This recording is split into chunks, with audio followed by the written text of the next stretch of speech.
long before we got to start your 2 years? So 2 years. So 21. No, I think I met in 2000. Yeah, 2001. Yeah, but I met these bastards and they told me I'd missed the one in Ireland. Yeah. So the actual one 2 years before. I think we're all going to say that we know that these guys put in a hell of a lot of effort, but I don't think any of us will ever understand how much effort it is. So there's 2 years of James's life to keep all that happening. That was before we. And all I've heard is that he was an angry little terrier and he just went at everything until he got what he wanted. And got what he wanted, he did. Nothing's changed. Nothing's changed. And then we lead us to this man, the boss man. So, so I think I wrote it in my little Facebook verse that I think I heard the saying more than once while being with the Australian team that there's a few critical points in the organisation. Any big event you're going to have issues. I think Doug's might have pointed one out tonight. The high clearance was a bit tight before they got it. But in any of those stressful situations, I always learned, don't worry, Simon's got it. And I think as a committee, that basically says it all. This man is an excellent leader, always has been. So the right minister's job. Now, when they get this award, I know what they're going to do. They're going to start to say, it's not about them, it's about the team members underneath it. And that's absolutely true it is. There was a whole bunch of people that made this happen. While I totally and absolutely agree with that, it's also an individual award for what these guys actually did. So there's two parts to the award. Recognise these guys for what they did, both James and Simon, but also recognise the support team. And now that Kevin's got my list of support people. So what we thought about doing, because we know there were so many particularly this World Championships organised, we wanted to go down that route and acknowledge everyone's help. And then, as these guys rightly pointed out, that was a very slippery slope, because if I went down that slope, for sure I was going to miss someone. There's nothing worse we could do. So I'm just going to put a thank you to all those involved in the 2023 FAI World Championships from an Australian perspective. But what I will do is call out the committee. So the committee made up of Bossman, Atkinson, Mr. Everything, James, Mr. Brian Dooley over there, behind Brian, Shane, behind next to Shane, Darren, Tom Collins isn't here with us tonight, and a fellow from South Australia, Peter Ritter. Now, underneath that, I've got a whole bunch of names, and these boys have told me I'm not going to find out detailed stuff. So, without further ado, I'm handing to our Vice President, Miss Interim Layman, Michael, who, because they are Interim Awards. Thank you, John. Thank you, John. Pretty sure I attended those committee meetings, but I'm not sure why I didn't make the list, but that's all. The people he named did so. I don't want to repeat everything John said, but it's all true. I mean, we only recently had the F3A World Championships in Australia as a result of James's efforts. I remember when he started talking about all these, sending messages to this magical gentleman by the name of Peter Dooley. Has he blocked me yet on Facebook? No, not yet. No. So, and I'll be honest, I was one of those people who was very sceptical about the possibility of running an F3A World Championships in Australia, but I was proven to be far too sceptical, but it turned out to be an absolutely fantastic event.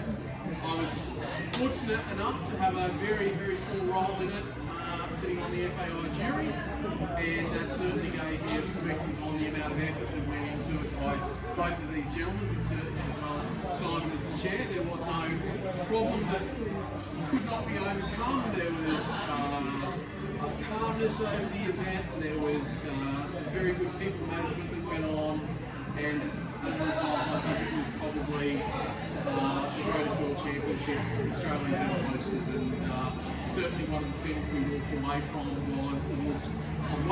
was we've got to make sure we capture that IP, intellectual property, and make sure if we do it again sometime, and we do need to do it again sometime, we do it just as well. And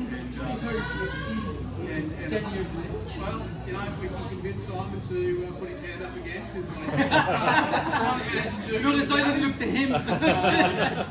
so, once again, gentlemen, I think you did a fantastic job. One thing I will say to add to John's commentary, which I agree with wholeheartedly, is after the event, and these awards are basically ratified by the MAAA Council, which meets in May every year. And leading into that, the states get the opportunity to nominate individuals for these service medallions to recognise their contribution that they've made to aero modelling. And absolutely, two deserving recipients here. But the thing was, I having been involved in it, thought, yeah, absolutely, I wanted to nominate and see these guys get a medallion. I didn't get that opportunity because as I was filling out the nomination form, we had the APA nominate them, and I think the MAAQ was pretty much in the process of nominating them as well. So, you know, absolute universal acclaim for what you gentlemen achieved, and I'd like to congratulate you for that, and also give you a small, hopefully enduring token of your contribution to aero modelling in Australia. So, James first, obviously, he was the man that made it all happen. Congratulations, James. We will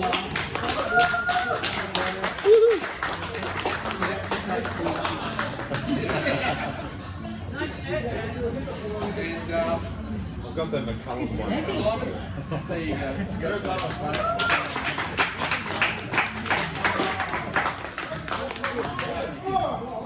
And I believe you gentlemen were looking for the opportunity Oh, I'm not saying Particularly James. So, yeah, Jimmy preferred not to speak. And unaccustomed as I am to public speaking, I'll make a few remarks. As John said, very much the event was about a bunch of people making things work. There is no such thing as an event that Jimmy and I ran. And it doesn't just start with our committee, I'd start with the MAAA, incredibly supportive. Michael is actually quite modest, in spite of his brisk and combative nature, incredibly supportive, along with the president of the MAAA, which was incredible. The APA also supported the event in so many different ways. It was just incredible. And our committee, Brian and Tom College as our CD and assistant. We had Shane and Darren doing all the field work, and we had Peter Reed looking after finance, which was just something you can't imagine the effort these guys went into. I remember Jimmy and I standing together at the flagpoles and looking at the flagpoles that Shane and Darren put up, and for me that was like a moment. It was all wonderful. And then just to spend time with different flyers around the world and the officials. Fascinating to see some of the decisions being made. A lot of fun events. But we had some amazing meetings. How many places did you see? Not that many, but I saw Bruno fly, and he's my boyfriend, so... I hope they were buying, James. I hope they still buying. But we had things like, we had one of the guys just negotiate the camps, so more people would occupy the airport. And we had one gentleman who told me directly he was going to land his parachutists on our runway during the event. And he go, you just can't believe it, but you get little snippets of joy with people actually can see who aren't part of that community. There's one gentleman who lives at the airport, and people believe me actually leave at the airport and work. I don't know why, but they do. But they some people just get in and help you for no benefit themselves. And I think that's the best thing about human nature. You get people who are prepared to give and keep giving to something other than themselves. And that's wonderful. Jimmy is an extraordinary.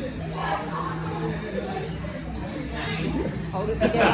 Hold it together. Extraordinary guy. His vision for the event is what made the event actually happen.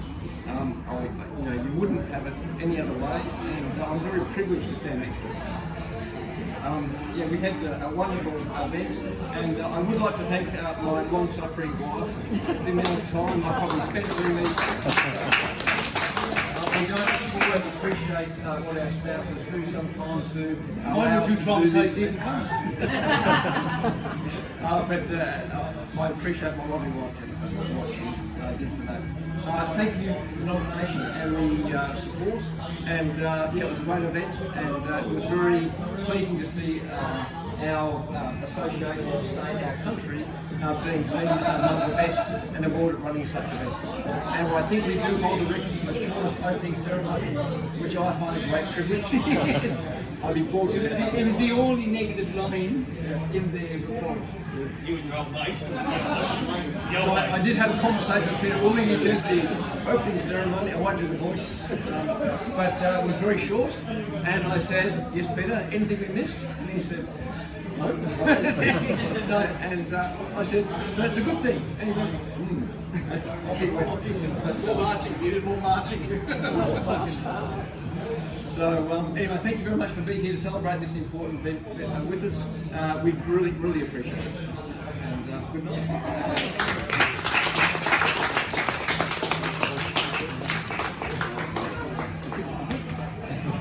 Just about. We nearly got free. We're done. That was Well, that's it. it. You gonna say anything, Jimmy? Come on, Jimmy. What do you have a loss for work? It's hard. Yeah, look, it was a wild idea. I think Pete was in the committee meeting when I brought it up, and your skepticism was nothing there. and then I think my next words were, I wasn't asking this is happening. Come to terms with it, and come to terms with it we did. But I did have in my master plan from the very, very beginning to fool somebody into taking over at the helm, because I certainly wasn't able to do that, and he felt for it. And as much as everybody's been thanked, and I know Sunday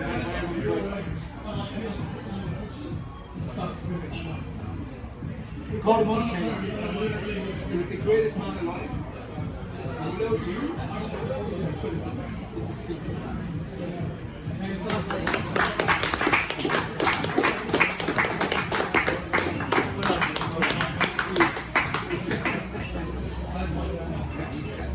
Coffee. Yes, dessert. Right, it's fine. It's fine. Yeah. You get a photo? Oh, yeah.